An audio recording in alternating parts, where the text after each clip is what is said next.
उत्तर प्रदेश के कैबिनेट मंत्री ओम प्रकाश राजभर इस वक्त बातचीत के लिए हमारे साथ मौजूद है। सर, वंदे मातरम बिल लोकसभा से राज्यसभा से पारित हो गया है, अब कानून बनने जा रहा है, लेकिन ओवैसी ने ऐतराज जताया। उन्होंने कहा है कि वंदे मातरम में देवी देवता दिखते हैं और मैं मुसलमान हूँ, इसको लेकर तंज कसते हुए नजर आए हैं। भारत में रहना है, वंदे मातरम कहना है, नहीं तो विदेश जाके रहना है। देश संविधान से चल रहा है। अगर वो इस्लाम को मानते हैं, लेकिन मैंने गांधी जी ने क्या कहा, अल्लाह ईश्वर तेरो नाम सबको सम्मत दे भगवान। अल्लाह कहो चाहे ईश्वर कहो, सब एक हैं। तो फिर आप पहले इंसान हो, उसके बाद तो हिंदू मुसलमान हो।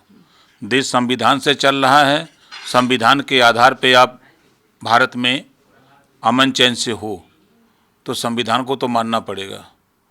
वंदे मातरम में कहाँ शिव जी दिखाई दे रहे हैं, कि ब्रह्मा जी दिखाई दे रहे हैं, कि राम जी दिखाई दे रहे हैं, कृष्ण जी दिखाई दे रहे हैं?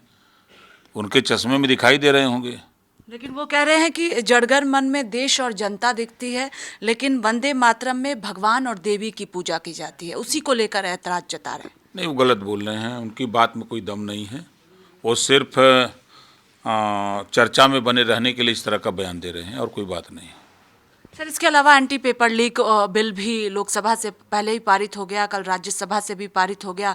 प्रधानमंत्री नरेंद्र मोदी का वीडियो संदेश भी जारी हुआ, लेकिन विपक्षी दल लगातार सवाल उठा रहे हैं। राहुल गांधी, अखिलेश यादव, गृह मंत्री अमित शाह को लेकर सवाल पूछ रहे हैं, आदेश किसने दिया छात्रों पर लाठीचार्ज और गोली चलाने के?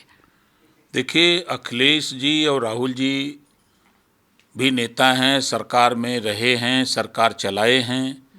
ये लोग मान गए हैं विरोध करना। कोई गृह मंत्री आदेश नहीं देता है। वहाँ जो एसडीएम होता है, एडीएम होता है, डीएम होता है, उसका मालिक वो आदेश देते हैं। कोई गृह मंत्री और नहीं आदेश देता है। रही बात पेपर लीक का, तो समाजवादी पार्टी जेकरे 72 गो छेद बा वो बोलता समाजवादी पार्टी।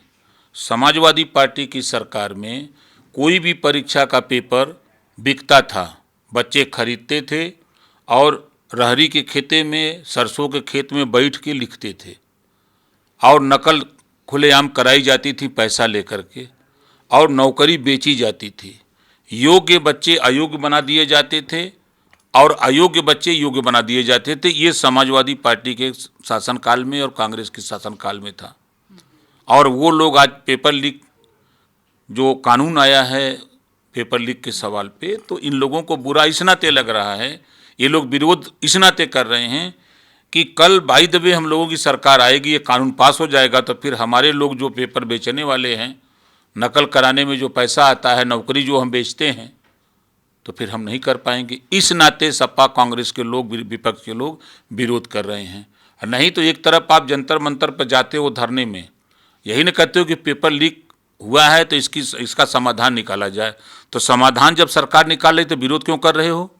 विरोध का वही कारण है कि इनकी सरकारों में पेपर बेचे जाते थे, नकल कराई जाती थी, और सरकार जो है नौकरी पैसे में बेचते थे। तो ये नहीं चाहते हैं कि ये कानून बने, और नहीं तो फिर इनके लोग सरसों के खेत में और रहरी में बैठ के लिखेंगे कैसे? सर, एक सवाल ये भी है कि अभी मानसून सत्र लगातार चल रहा है, विपक्षी दल अलग अलग मुद्दों पर सरकार को घेर भी रहे हैं। राम मंदिर चढ़ावा चोरी के मामले में भी विपक्ष लगातार प्रदर्शन कर रहा है, खासतौर पर समाजवादी पार्टी के जो तमाम सांसद हैं।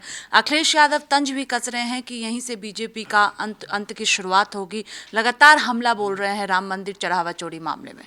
अखिलेश जी का तो अंत उसी दिन हो गया जिस दिन उन्होंने अपने बाप को धक्का दे के भगा दिया।